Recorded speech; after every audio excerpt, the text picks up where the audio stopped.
बिस्मिल्लाहिर्रहमानिर्रहीम। Dear students, अस्सलाम वालेकुम। डियर स्टूडेंट्स, आज हम 13 अगस्त 2024 ट्यूसडे के डॉन एडिटोरियल्स को एनालाइज करेंगे, जिसमें स्कूल मैसेकर इन गज़ा इस हवाले से बात की गई है।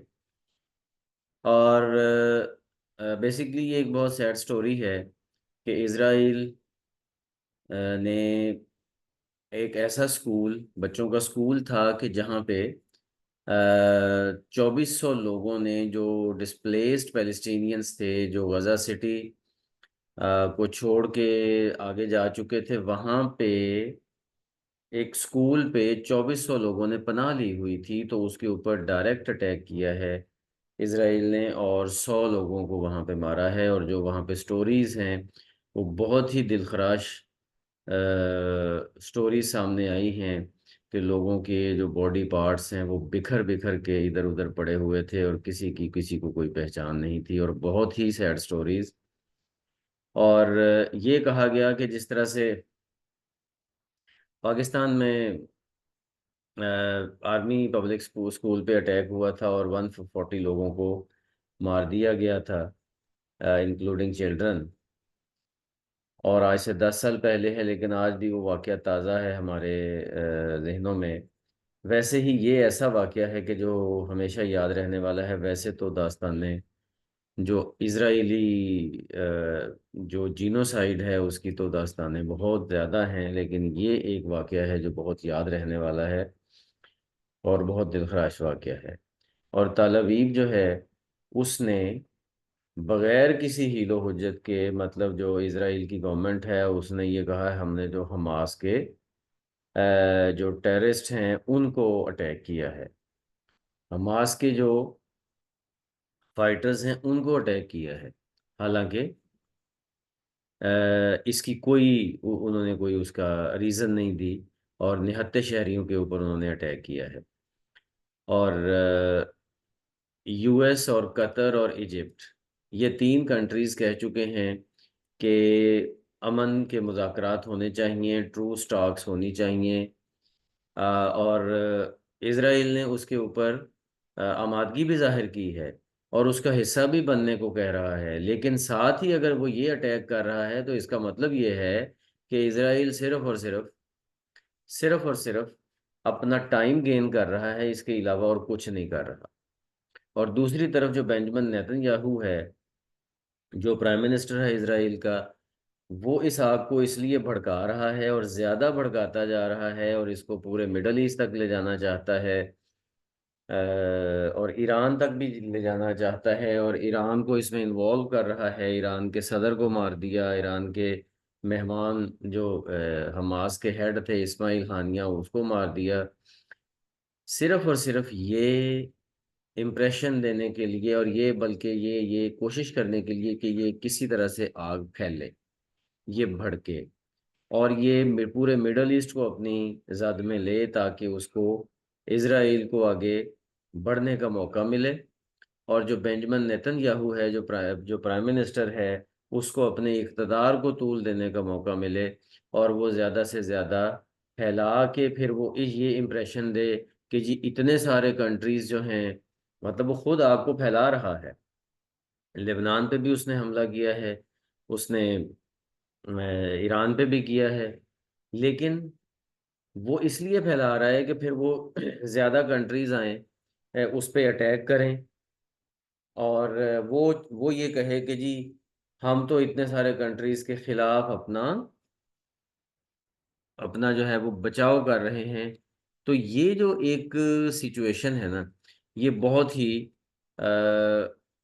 ही अलार्मिंग सिचुएशन है कि एक तो उसको रोका नहीं जा रहा यूएस की तरफ से और पूरे यूरोप की तरफ से, बल्कि उल्टा जो है वो यूके और जर्मनी और फ्रांस ने ये ईरान से कहा है कि इस जंग को फैलाना नहीं है, और ईरान जो है वो एस्केलेट ना करे, ईरान जो है वो मामले को बढ़ाए ना। लेकिन इसराइल को उन्होंने कुछ नहीं कहा कि वो ईरान के घर में घुस के जो है ना वो कार्रवाइयाँ कर रहा है।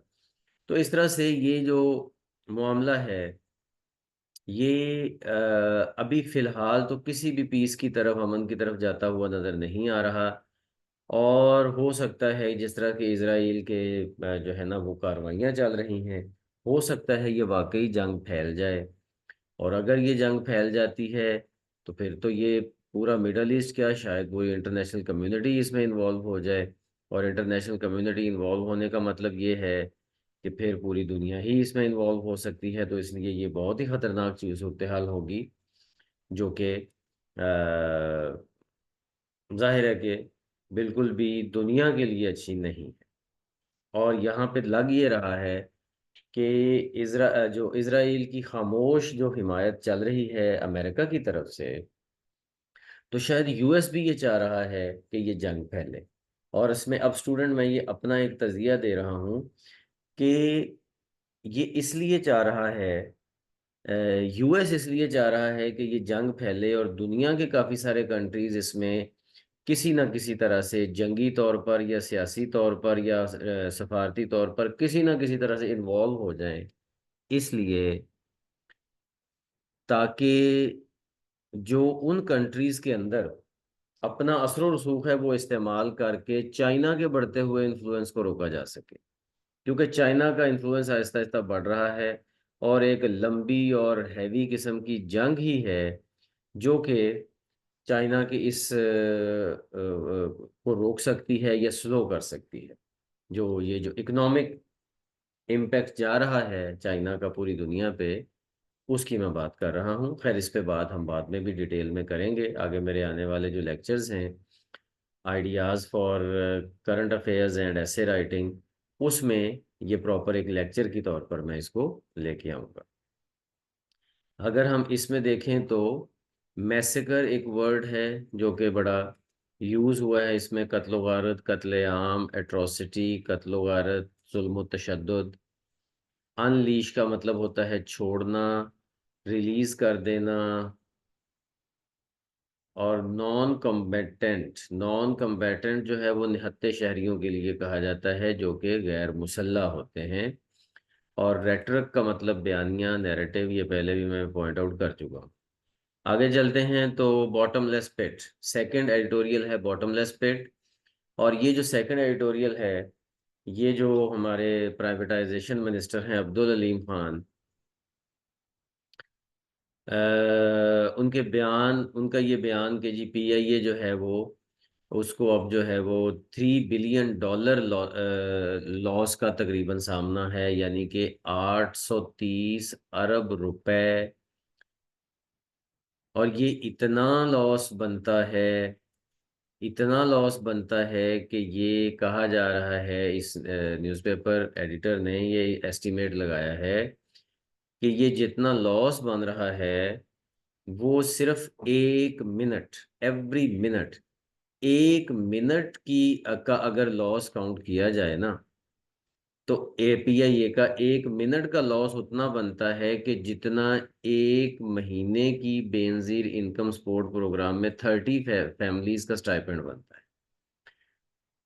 मतलब बेनजीर इनकम सपोर्ट प्रोग्राम में 30 फैमिलीज का स्टाइपेंड एक महीने का उस लॉस के बराबर है जो पीआईए 1 मिनट में कर रहा है, जस्ट 1 मिनट। तो ये चीज सूरत हाल है इस नुकसान की। और दूसरी साइड पे अगर देखा जाए तो स्टील मिल भी अब उसी हालत में है। स्टील मिल की जो गैस पाइपलाइन है वो काट दी गई है, गैस का कनेक्शन काट दिया गया है ताकि मजीद लॉस से बचा जा सके। और स्टील मिल जो है ना वो कह रहा है कि अब वो एक ऐसा ढांचा बचा है कि जिसके ऊपर अब बस बस गिद्धों का हमला होना बाकी रह गया है, बाकी तो ढांचा बचा है। और ये जो स्टील मिल और पीआईए दोनों ये ऐसे स्टेट ओन्ड इंस्टीट्यूशंस हैं, एंटरप्राइजेज हैं, स्टेट ओन्ड जो बिजनेसेस हैं, जो गलत डिसीजन मेकिंग की वजह से इस हद तक जो है वो खराब हो गए हैं। खराब क्या हो गए हैं, पाकिस्तानी खजाने पे बोझ बन गए, और इनकी प्राइवेटाइजेशन दोनों की बहुत ज़रूरी है। फिस्कल का मतलब माली। और फिर उसके बाद बॉगल, बॉगल का मतलब होता है उलझन में डालना, कंफ्यूज करना चीज़ों को। कंसीड का मतलब है एतराफ़ करना, मान लेना कि हाँ ये खराबी है। और एग्जीक्यूट का मतलब है किसी चीज़ को लागू करना, किसी चीज़ को इम्प्लीमेंट करना। आगे चलते हैं तो काउंटरिंग हेट इन यूके, ये थर्ड वाला है। इसमें बेसिकली जो यूके में कुछ दिनों से जो मामलात ख़राब चल रहे हैं, जो कि कम्युनिटीज़ आपस में उलझ रही हैं, और एक बंदे को मार दिया गया उनके मार्केट के अंदर सिर्फ इसलिए कि वो किसी और रेस से, वो किसी और से बिलोंग करता था। तो ये किसी और नस्ल से बिलोंग करता था। तो उसके लिए एक बड़ी पॉजिटिव साउंड साइन ये है कि लिवरपूल से लेकर लंदन तक एक बड़ा हैवी किस्म का मुजाहरा हुआ है। और ये मुजाहरा जो है इस वजह से हुआ है कि हमें पीस चाहिए, हमें किसी भी तरह से इस कंट्री में, यूके के अंदर नफरत की कोई जगह नहीं है।